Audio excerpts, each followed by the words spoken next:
ये कहानी है फर्राटेदार अंग्रेजी बोलने वाले अंडरवर्ल्ड के डॉन की, जिसे कहा जाता था नशे का सौदागर। दोस्तों, हम बात कर रहे हैं संतोष सेठी। बैंकॉक में बड़े व्यापारियों को आर्थिक मदद देने के नाम पर बुलाता था, फिर उन्हीं का अपहरण कर फिरौती मांगा करता था। दोस्तों, 90 के दशक में छोटा राजन और उसके सहयोगी दाऊद इब्राहिम के लिए काम करते थे। इनमें से एक नाम, जिसका नाम है डॉन संतोष सेठी। हाल ही में संतोष सेठी को उनकी अपराध में गना जाता है, जो फर्राटेदार अंग्रेजी बोलने के साथ एक नई टेक्नोलॉजी के बारे में भी जानकारी रखते थे। वह संतोष सेठी के जुर्म की दुनिया में आने की कहानी एक फिल्म जैसी है। जल्द ही अमीर बनने की चाह ने उसे अपराध के रास्ते पर ढकेल दिया।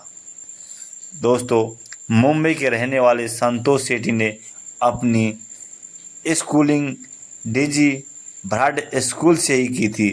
इसके बाद LLR कॉलेज में दाखिला लिया और होटल मैनेजमेंट का डिप्लोमा पूरा किया।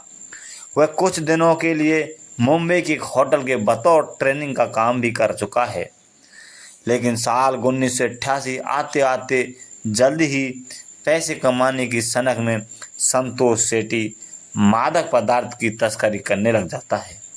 इसके बाद वह सोने की तस्करी भी करने लग जाता है। 2 साल के भीतर संतोष सेठी तस्करी का बड़ा नाम हो जाता है और मुंबई के अलावा गुजरात, तमिलनाडु में भी तस्करी का माल पहुंचाने लग जाता है और साल 1990 में वह पुलिस के निशाने पर आ गया और नशीली पदार्थों की तस्करी के मामले में कई केस दर्ज हो गए और 1992 में तक संतोष सेठी ने नशीले पदार्थों की तस्करी के काम को अपनी चतुराई से बड़े पैमाने पर फैलाया।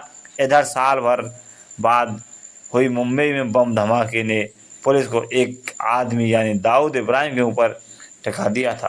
साल 1994 में संतोष सेठी को छोटा राजन का साथ मिला। राजन भी दाऊद से अलग होने की कोशिश में था। ऐसे में संतोष सेठी ने छोटा राजन को सलाह दी कि वह दाऊद की तरह विदेश जाएं और वहां से धंधा चलाएं। अब छोटा राजन बैंकॉक गया तो इधर मादक पदार्थ की तस्करी के लिए मामले में संतोष सेठी को गिरफ्तार कर लिया जाता है। इसके बाद वह 5 साल नासिक जेल में बंद रहा और साल 1999 में जेल से छूटा तो सीधा बैंकॉक निकल गया।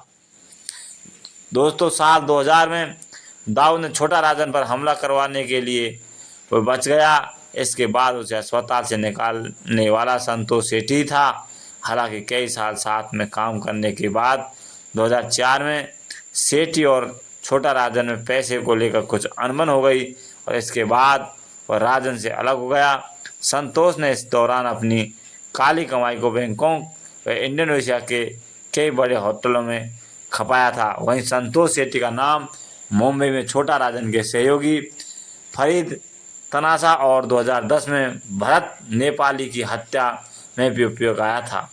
दोस्तों, माना जाता है कि पहले संतोष सेठी ने भरत नेपाली के हाथों फरीद की उसके घर में हत्या करवाई थी और फिर साल 2010 में भारत नेपाली को धोखा से बुलाकर बैंकॉक बुलाकर मरवाने वाले संतोष सेठी था। इसके बाद 4 अगस्त 2011 में संतोष सेठी को बैंकॉक के एक बार गिरफ्तार कर लिया गया और स्थानीय पुलिस को उसके पास से 2 पासपोर्ट बरामद हुए थे।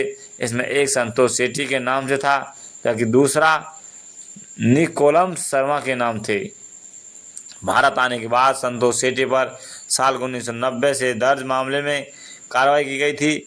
उसे अपहरण और फिरौती के मामले में साल 2012-14 में भी गिरफ्तार किया गया था। साथ ही एक समय में केवल ऑपरेटर से 50 लाख की रंगदारी मांगने के लिए चलते हुए अर्थ जेल में भी बंद कर दिया गया था।